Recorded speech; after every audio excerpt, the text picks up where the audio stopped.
형제가 많겠습니까? 자매가 많겠습니까? 오늘 뭐 자매인만 6분 구원까지 하셨으니까 뭐 확률로 봤을 때 자매는 많을 것 같죠?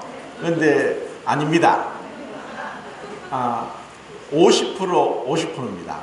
왜 그런지 아십니까? 그것은 천국에 가면은 더 이상 남자 여자 구분이 없습니다. 그래서 그냥 50% 50%라고 얘기해도 되겠죠. 제가 이제 짧은 시간, 지난주에 제가 이 시계를 계속 본다고 했는데 시계를 잘못 가지고 15분이나 오버돼서 죄송합니다. 그래서 한 자매님이 큰 시계를 사주셨는데 이것도 안 보여가지고 근데 이 글자도 안 보이네요. 그래서 이제 폰으로 알람을 했습니다. 제가 이제 누누이 말씀드리는데 이제 침례받고 나서 생활은 참 중요합니다.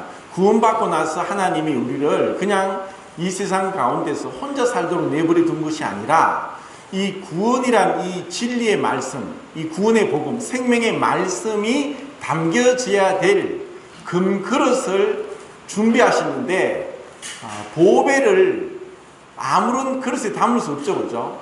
보배는 보배 합에 담아야 됩니다. 그런데 이 구원의 이 보배는 교회라는 그릇에 담게 하셨습니다.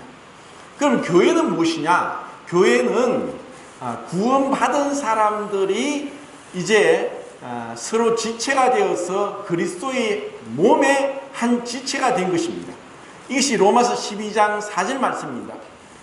그러면 우리가 많은 사람이 그리스도 안에서 한 몸이 되어 서로 지체가 되었다. 죄는 하나님으로부터 독립되고 또 자기 갈비뼈로 만든 아내도 비방하면서 다른 사람과 분리되는 것입니다. 그리고 하나님께 불순종하고 다른 사람들과 불협화음을 이루고 다투고 싸우고 시기 질투로 갈라서는 것이 죄입니다. 그런데 이 죄를 다 용서하시고 우리를 구원하신 것은 이제 더 이상 내가 개인이 아니라 이 거대한 우주적인 그리스도의 몸의 한 지체가 되어서 나와 완전히 다른 기질적으로 성격적으로 또 지식적으로 모든 게 다른 예수님 피로 거듭난 형제 자매들을 내 몸과 같이 사랑하는 그 몸된 교회의 지체로 두신 것입니다. 그렇기 때문에 구원받고 나서 이 교회를 알지 못하고 이 교회의 한 지체가 되지 못하면은 끊임없는 사탄의 송사로 구원을 받았지만 세상 가운데서 밟히는 소금처럼 이리저리 다닙니다. 그러면 우리가 교회의 한 지체가 된다는 것은 무엇인가? 그것은 고린도전서 12장 13절에 우리가 유대인이나 헬라인이나 종이나 자유자나 다 한 성령으로 세례를 받아 한 몸이 되었고 이것은 하나님께서 행하시는 비가시적이고 비체험적인 우리의 구원과 동일하게 우리가 구원받았을 때 우주적인 이 교회, 천국에서 영원토록 여러 시대와 인종과 또 민족과 또 문화, 언어가 다른 그 수많은 사람들, 예수 그리스도로 죄사함 받고 거듭난 그 부활의 생명을 가진 자들을 내 몸과 같이 사랑하는, 계산하지 않고 이기적이지 않고 그리고 따지지 않고 정말 내가 대접받고자 하는 만큼 나를 섬겨주는 수많은 사람들과 한 몸이 된 곳이 천국입니다. 그리고 고린도서 12장 22절부터 27절까지 보면은 우리 몸의 비유를 들면서 몸에 여러 지체가 있다. 근데 그 지체가 서로 도와주고 연락하고 상합한다. 이것은 너무나 중요합니다. 그렇기 때문에 지난주에 제가 계속 강조해서 말씀드린 것은 지체의식, 연대의식, 그리고 한 몸된 것, 연합된 것, 이것을 계속 말씀을 드리다 보니까 시간이 좀 오바됐는데 로마서 14장에서 지금 이제 시간이 없어서 찾지는 않겠습니다. 같이 있다 보면은 분명히 구원받고 새 생명을 얻었는데 한 교회에서 같이 있다 보면은 무슨 일이 생기느냐 판단하는 그런 것이 듭니다. 그러니까 초대교회 당시에도 유대인들이 구원받고 와서 한 교회 안에 있다가 보니까 그들 가운데 1400년 동안 율법 아래서 먹는 것과 먹지 않는 것을 철저히 구분했고, 그리고 1년에 7절기가 있었고, 또 매 안식일이 있었고, 또 초하루가 있었고, 또 그 매 이제 마지막 날 그 절삭도 있었고, 이런 여러 절기들을 지키는 것에 대해서 아직까지도 그것을 지켜야 된다. 먹는 것 먹지 않는 것 구분해야 된다. 또 그러면서 자기 나름대로 어떤 기준을 세우는 자로 인해서 서로 판단하는 일이 생겼습니다. 그래서 그러한 자들이 믿음이 연약하니까 그것이 이미 그리스도 안에서 마침이 되었는데도 그러한 먹는 것과 먹지 않는 것 어떤 날들에 대해서 주장하다 보니까 그러한 자들을 용납해라. 주님이 받았는데 네가 무엇이 가는데 그것을 판단하느냐. 이런 이제 말씀을 하면서 교회 안에서 서로 판단하지 않고 연약한 자를 감싸주고 그리고 기다려주는 그와 같은 것을 말씀하고 있습니다.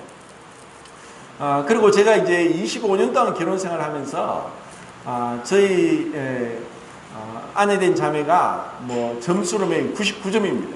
근데 1점이 모자라는데 1점 모자라는 걸 가지고 제가 다니면서 우리 자매는 말이야 그 1점이 모자란다고 1점을 자꾸 얘기하면은 어떻게 되겠습니까? 근데 설사 뭐 1점이라 하고 99점이 모자란다 할지라도 사랑은 99가지 못하는 것을 생각하지 않고 한 가지 잘하는 것을 칭찬하고 세워주는 것이 사랑이고 그것을 교회에서 배우도록 하신 것입니다. 누가 온전하고 누가 판단받지 않을 수 있겠습니까? 그런데 사랑이 없으면 끊임없이 허물을 들춰내고 판단합니다. 사랑은 허다한 허물을 덮어주는데 지식은 교만하게 다투고 갈라지고 분리됩니다. 어제 늦게 그 신정제와 지혜자매가 이제 라온이를 데리고 왔는데 라온이가 잘 놀아요. 그러니까 할아버지를 닮아서 그런지 손재주가 손으로 뭐든지 막 돌리는 거예요. 무엇이라도 손으로 이제 돌리는, 팽이 돌리듯이 돌리는 걸 잘한대요. 그래서 뭐 집에 있는 이것 저것 갖다 주고 조금 동그란 것만 있으면 막 다 돌리는 거예요. 그렇게 잘 놀다가 한 10시 가까이 되니까 막 잠투정을 해요. 잠투정한다고 잘 때가 됐다고. 그것을 보면서 우리가 믿음 안에 들어왔지만 우리의 육신적인 것과 똑같습니다. 어린아이가 태어났는데 갑자기 걷고 말하고 자기가 자기를 다 할 수 있습니까? 절대로 그렇지 않습니다. 20년 동안 돌봐줘야만 독립할까 말까입니다.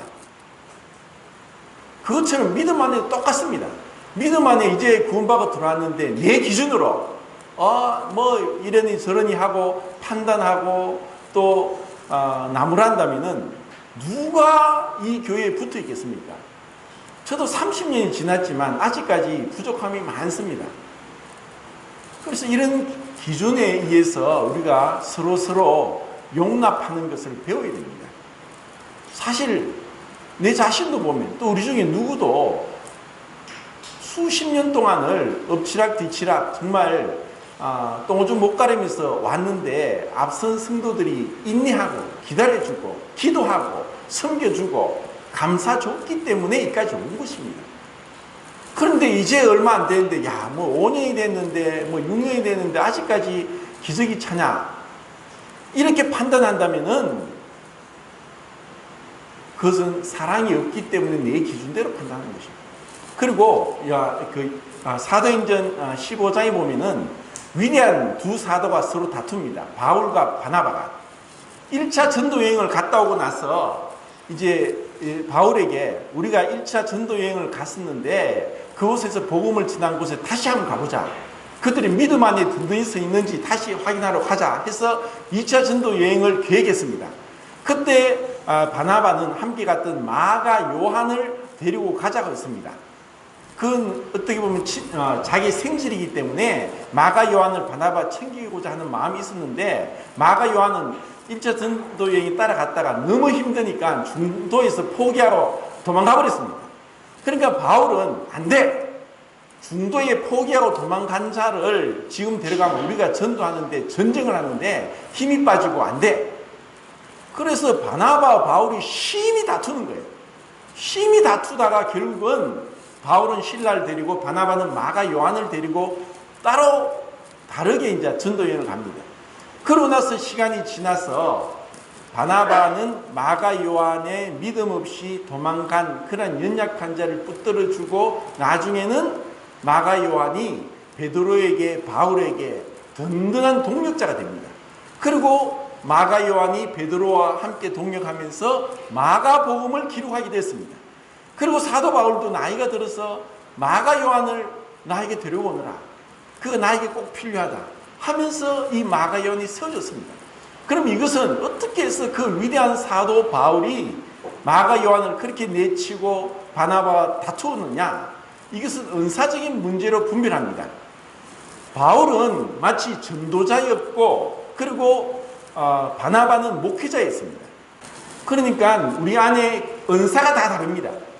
우리 몸의 지체의 기능이 다 다르듯이 손이 하는 역할을 발휘할 수 없고 발휘하는 역할이 손이 할 수 없고 눈이 하는 역할을 귀가 입이 할 수 없습니다.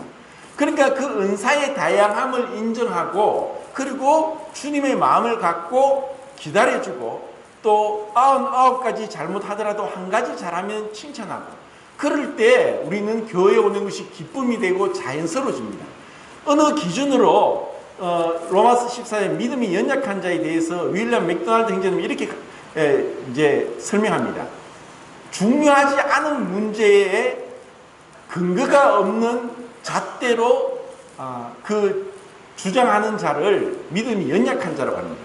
사실 우리가 구원의 복음 이외에는 다른 분별이 다를 수 있어도 그것을 용납하고 또 받아줘야 됩니다. 그렇지만 복음에 있어서는 알람, 시계, 알람, 다시 알림. 마치겠습니다. 이렇게 교회가 정말 편안하고 자연스럽고 꾸밈 없고 그리고 실수에도 또 부족함이 있어도 내가 용납받고 있구나 사랑받고 있구나 이런 나를 위해 기도해주고 있구나 한다면은 얼마나 교회에 오고 싶어지겠습니까? 그래서 이것이 천국의 생활입니다. 천국 생활을 이 땅에서 누리기를 바랍니다. 감사합니다.